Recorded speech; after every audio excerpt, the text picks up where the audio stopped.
Arriving in London's Docklands can be a very stylish affair, especially via this iconic tube station. Looking around Canary Wharf, it's hard to believe that, not all that long ago, this was once part of a busy working dock.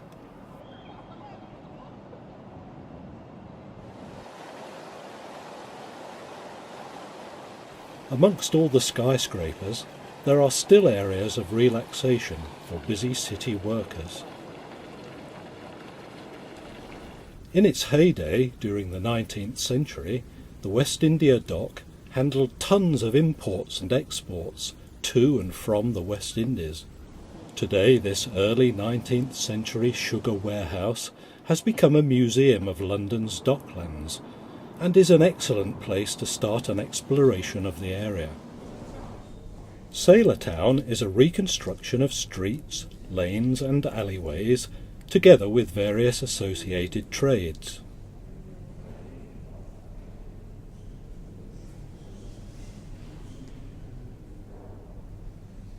There are also reminders here of London's involvement in the wicked slave trade of those times.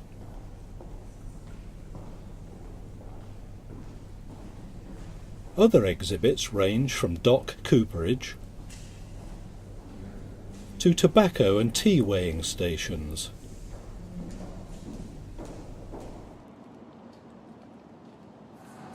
Getting around the docks is made easy by the use of the automated Docklands Light Railway, or DLR as it's known.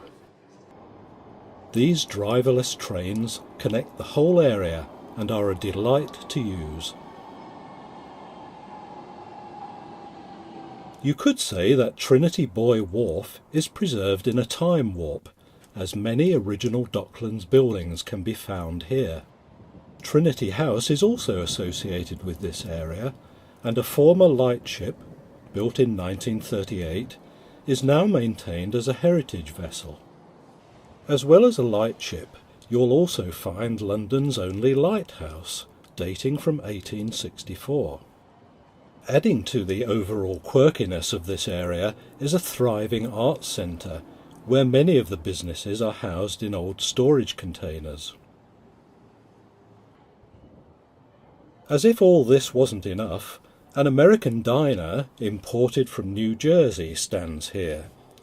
It's often used for filming and featured in the 1998 production Sliding Doors, when Gwyneth Paltrow and John Hannah were customers.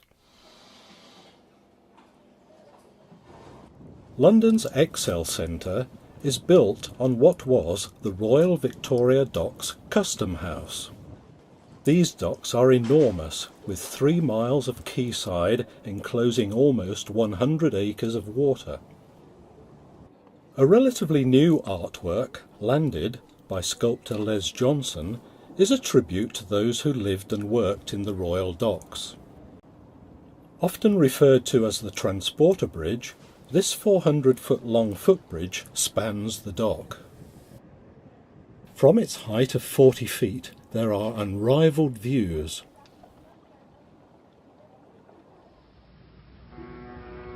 This was once a thriving place of industrial activity, being the first dock to be built specifically for steamers, and one of the first with direct links to the railway network.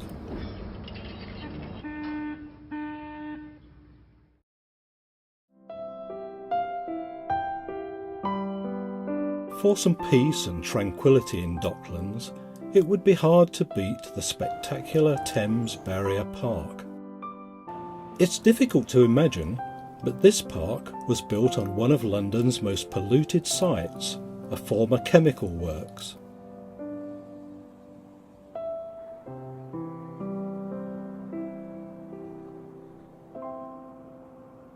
The park overlooks the Thames flood barrier with its novel rotating cylinders. The barrier is built across a 520-metre wide stretch of the river, dividing it into 6 navigable spans. At the eastern end of Docklands is London City Airport, with its single 1,500-metre long runway. Since its construction in 1987, the airport has become the 5th busiest serving the London area.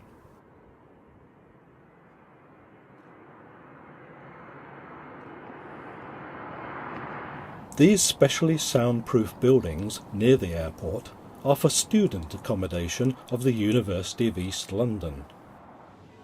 At the tip of the Isle of Dogs, fronting the Thames, are Island Gardens, opened in 1895.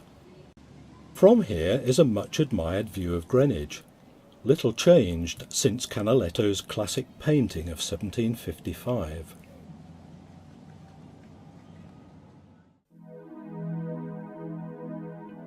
In 2012, the new Thames Cable Car opened, linking London's Docklands with the Greenwich Peninsula.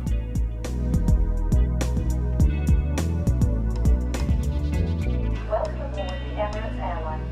We will be reaching a cruising altitude of up to 295 feet. For your safety and comfort, we request that you remain seated at all times.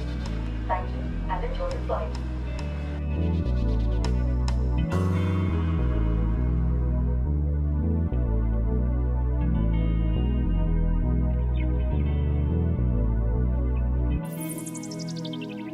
This 10-minute ride offers spectacular views of the O2 Centre and the city, and brings to a close our brief exploration of London's Docklands.